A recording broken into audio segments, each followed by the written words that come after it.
You need to understand that sometimes the damage is irreversible, which is what I'm hoping is not the case with me, because I don't got money for no hair follicle transplant.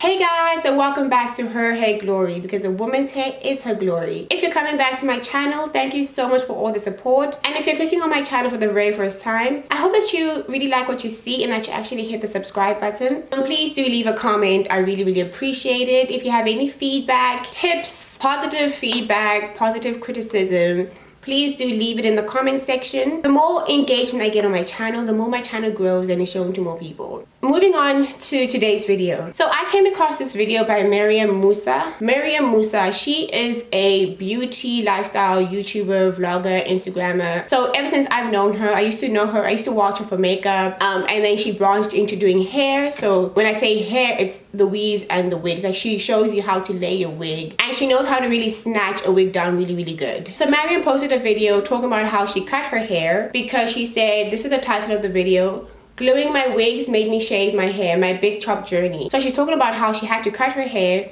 because of the the effects of gluing her hair, her wigs down. So I wanted to use this opportunity to talk about protective styling and to talk about how we have to take care of our hair, especially our edges. You guys know that I have been struggling with my edges. I think this video is a really good video to talk about what to do and what not to do when we are trying to recover our edges, and also to talk about the reality of protective styling. I've been wanting to make a video on protective styling for a while, and I thought maybe I could just use this video to open up the discussion on my channel. So this video is in no way about throwing shade. It's literally a video that she put out there already, and I'm just reacting to that video and just discussing. So I think let's get into watching the video, and then we can discuss as we go along. I mentioned that I have watched this before, right? Hi guys, and welcome back to my channel. Hope you guys are doing well. So I'm back with a new video for you guys, and this video is all about my big chop. Yeah, my hair's short, like baby short, and literally I've done the big chop about 4 months ago, and this is how it's going so far.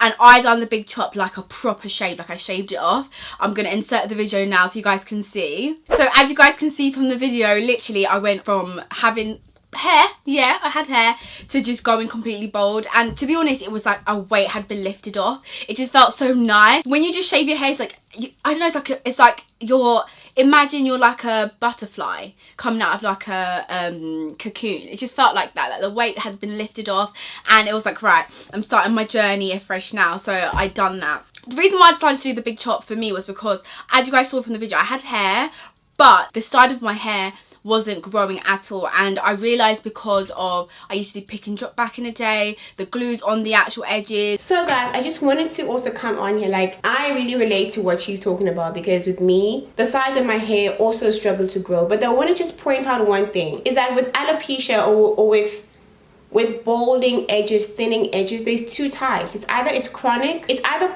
it's chronic, it means that it's permanent. It means that your hair follicles are completely dead, and no matter what you do, it's done. It's a wrap for those hair follicles, and you need to have a hair follicle transplant, or you need another type of medical procedure to actually revive and open up those hair follicles. But if the alopecia is caused by something that you've been doing, meaning you do usually have hair there, but because of maybe your hairstyles or tension from braids or wigs or whatever, or maybe even postpartum shedding, your hair fell out. However, in that case, your hair follicles are still alive. If you take steps, you can revive your hair, you can bring it back. You need to understand that sometimes the damage is irreversible, which is what I'm hoping is not the case with me, because I don't got money for no hair follicle transplant. But sometimes you can reverse it. And also, if it's not something that's chronic, but if you continuously do these things that make your hair fall out, you will end up with chronic alopecia. Another thing that I also wanted to say is, I've tried this before. I shaved the sides of my head, just this side and this side, to try and make my hairline grow back. So I know the struggle. The heat, it just ruined the hairline. I don't know if you guys can see now, so you guys can see the bits that are damaged. If you compare this side of my... So even here, when we see the side of her head, I like a video that Green Beauty actually did, because Green Beauty said when you start losing your hair, it's not only your hairline, like basically the whole front portion of your hair starts to thin out. The more you continuously traumatize that area or do these things that are actually causing your hairline to fall out, the more it will gradually, you know, shift backwards and backwards and backwards. So even with me, I noticed that it was the first third of my hair that was actually thinning out. So it started at my edges, and then gradually this part of my hair, like the first third of my hair, was thinning out, but the back of my hair was like the usual thickness it was. If you're going to be treating your edges, you need to actually treat the first, like cut out a whole portion of your hair and treat that as your edges. I hope that makes sense. My hair and this side of my hair, this is the worst, like the worst one. And then you compare it to like the back of my hair. Yes, it's just, do you know what I mean? It's so strong compared to the front, so it just got so annoying. Like when I take my braids out from underneath my wig, and like I just wash my hair, and you know when you just want to put your hair in the bun and leave it in a bun for like a couple of days till you do a new hairstyle, it just wouldn't work. My hairline was so like, it just wasn't there. I knew I had to at least try the Big Chop and, you know, really work on the edges, use all the products to see if it can grow back properly before I ever consider thinking of doing a hair transplant, because I can't lie, I need to have good hair by the time I'm 30. I need to be my littest at 30. So I knew one step was making sure I've done the Big Chop now rather than later, because I've heard the later you leave it, the less your hair grows. I don't know if that's true, but it's true. That's what I heard. So far it's been 4 months since I've done it, and I feel like it's doing really well. I use this to brush the hair to give it the curls, as you guys can see. The reason why I use this to give the curls is just because I've seen so many people from their Big Chop journeys on YouTube use that to style their hair. Now, I really wouldn't recommend using this thing to do the curls on her head, and the reason is that when you're treating your hairline, you have to avoid all tension, all friction, all things that are harsh on your skin. And I feel like that that thing that she said, when you're rubbing it on your scalp and on your edges, it's a form of friction, which, you know, is really not good if you're trying to revive your edges. We're just going to show you guys some photos of my journey so far. This is obviously how it is right now.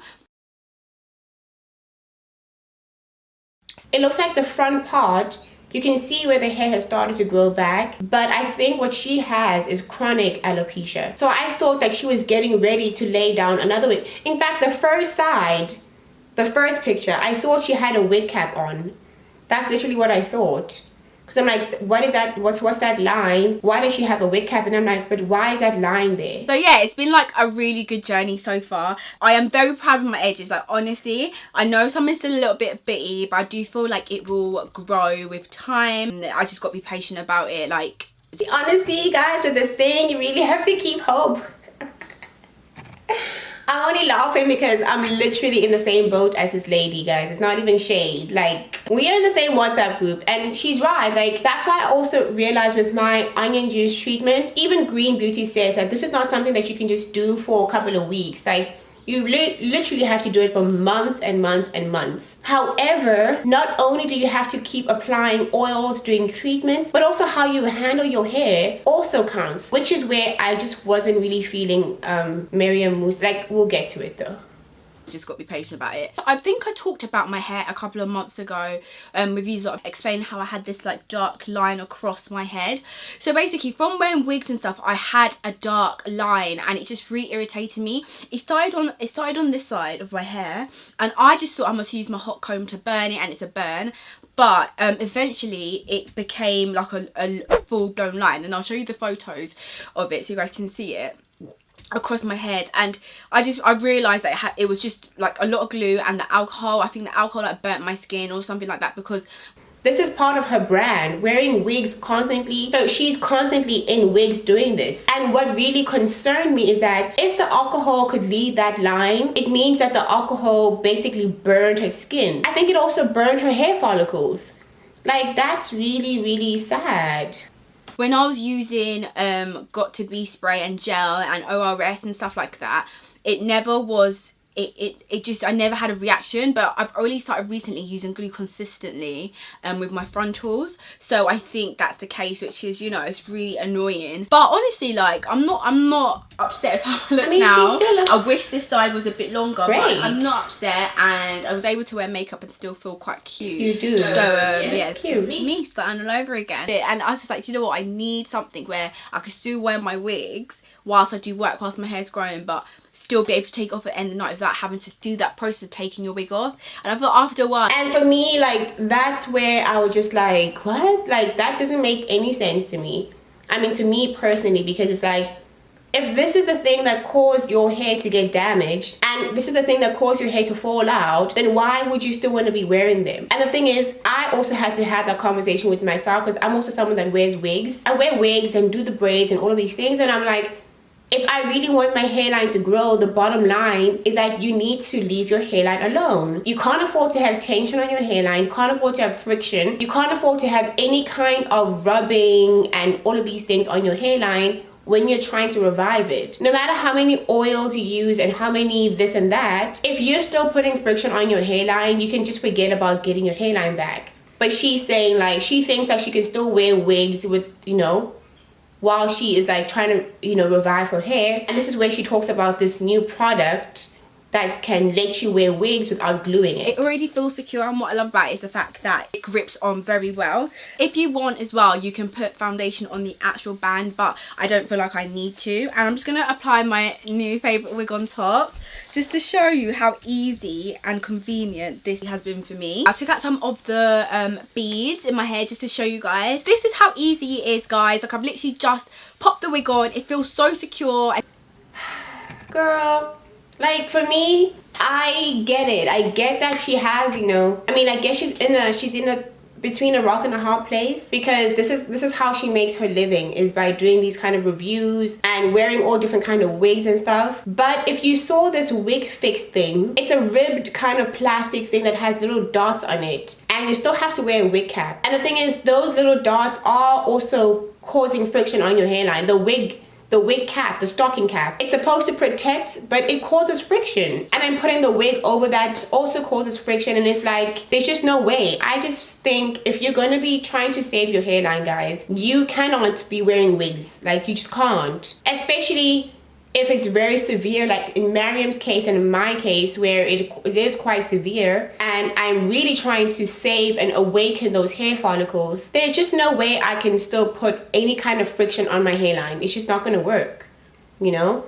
So I also left a comment on this video, you know, because I really, I wanted to give my 2 cents. Let me tell you what I said. I left her 2 comments. So the first comment, I said, I know wearing wigs is a big part of your brand, but to be honest, I think you'll have to cut out all friction and tension on your edges if you want your edges to grow back. This is especially because it seems you are in an